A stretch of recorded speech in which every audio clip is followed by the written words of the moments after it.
Hey, so I had to video this one right away because I have to say it. I have to say it out loud and I have to freak out about it out loud. Anyway, so tonight was our annual volunteer recognition event. I don't know if you know this, but April is Volunteer Recognition Month in America, and so we throw a big party at the YW for all of our volunteers because they do a lot of work for us and they deserve recognition. And the guy I'm crushing on was there because he volunteers there, and I've told you about him, but I'm going to tell you again because he's really cute and charming and nice, and he volunteers. He's a do-gooder. Ugh.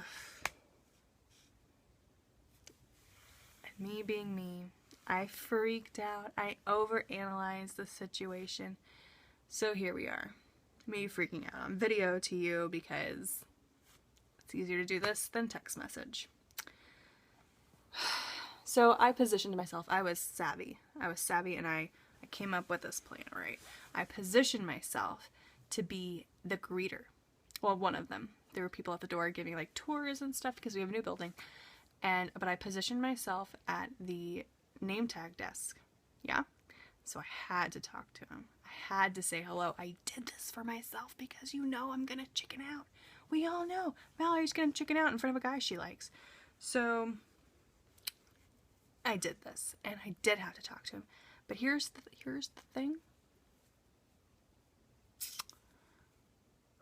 When I like a guy and he actually speaks to me, this roaring happens to where I can't actually hear him.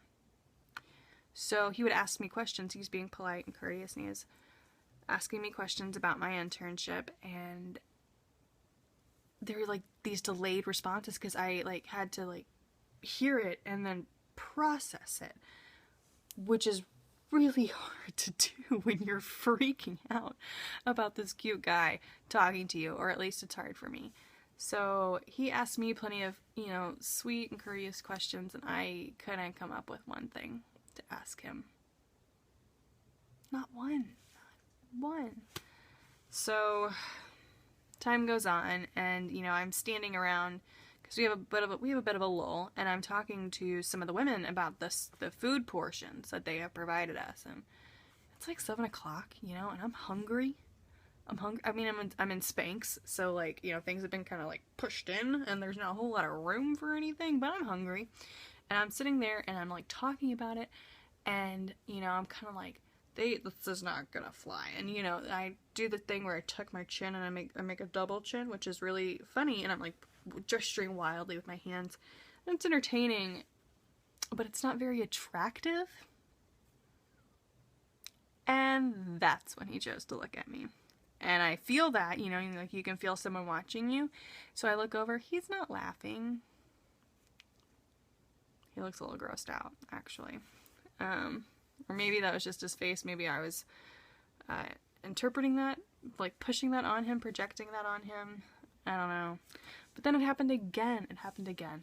He walked by, and I had my back turned because I was doing something with my boss because I'm the intern. What else are you gonna do? But I turn around, and he, like, I could tell he had been looking at me, but he was turning. He was gone. The moment was gone. You can't get it back. And that happened again. Ugh. And then, the night goes on, and I kind of gave up. You can't get those moments back. So I just went, well, so much for that. So that went good. Like I was on greeting goodbye team or whatever. So I handed him his little goodie bag, and I couldn't come up with one witty thing. I'm a witty person. I am funny, dang it. I'm a funny person. That's like the one thing I got going for me, okay? I'm funny. I am the Chandler Bing of every social group that I've ever been in. I am Chandler Bing. If I can't be funny, I've got nothing. So, yeah. I kind of blew it. Which it's not bad, it's not like I insulted his mother or anything, but it's not ideal. But you know what? If he had asked me out tonight, if that had actually happened, if I'd actually been able to flirt, which I've never done in my life, so that would have been very surprising. But if he had actually asked me out, I don't know if I would have said yes. I don't know how people go out with almost complete strangers. Like, I know certain things about him, like where he works, what he looks like, what his name is. Very, very basic stuff. I know that he volunteers, but why does he volunteer? You know? What's his motivation? And these things, some of these questions matter.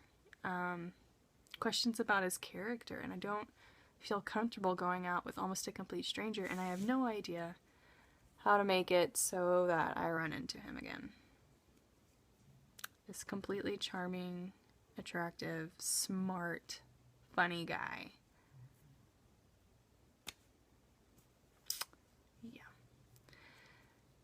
Katie, if I'm ever going to get married, like, I can't be attracted to the guy. At least not at first, or we'll never have a conversation. Never. We're never gonna have a conversation. It's almost impossible. Anyway, so I promised you a funny story about my dad. My dad doesn't... He thinks he's funny, but what he thinks is funny is not funny. Mm-mm. I have stories about that too, but that's not what this video is about. So... So I'm 18, right? It's my first Thanksgiving in college, and I'm walking out of the kitchen as Dad is coming in, and he stops me and he says, "So, Mallory, got a boyfriend?" And me, being the smart aleck that I am, at 18, I had the sassiest mouth ever. It's mellowed out quite a bit, I just want to say that. But being 18-year-old Mallory, I turned around and I said, "Yeah, Dad, his name's Paco. I'm carrying his twins and we're eloping on Friday." Everyone else in the world knows that that is a joke, right? Right. I mean, is it possible to even miss the note of sarcasm there? Anyone who's talked to me for 5 minutes knows that that is completely sarcastic. And this man turns around and he looks at me. And I was like, Dad, I'm joking. Why would you say that?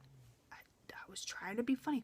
Your sister's never said anything like that. Dad, I'm sorry. It won't happen again. Jeez. Well, the next day, we go to his mother's house, as per tradition. And she asks me the same question, and without even thinking, without even hesitating, Katie, I gave her the same exact answer. And as soon as I said it, I tensed. I had my back to her, and I was cleaning off my plate because I'm a good granddaughter, and I didn't want her to do the heavy work of the dishes because it's Thanksgiving, right? But I froze, and I was like, "Oh, dang it, Mallory! This woman raised him. If he doesn't understand sarcasm, why would she understand sarcasm?" So I turn around, getting ready to explain before the whole family thinks I'm this loose floozy, and she sees my face, and she starts cracking up. And she goes, "You're funny." And I was like, "Thank you, Grandma. I think I'm funny too. I think I'm very funny. I think I'm a laugh riot." But yeah. So that was my funny story. Trying not to be insecure about this whole boy flirting, not really being able to flirt thing, because I'm 23 and I've never really actually held hands with a guy outside of prayer. So I'm just trying not to freak out about it.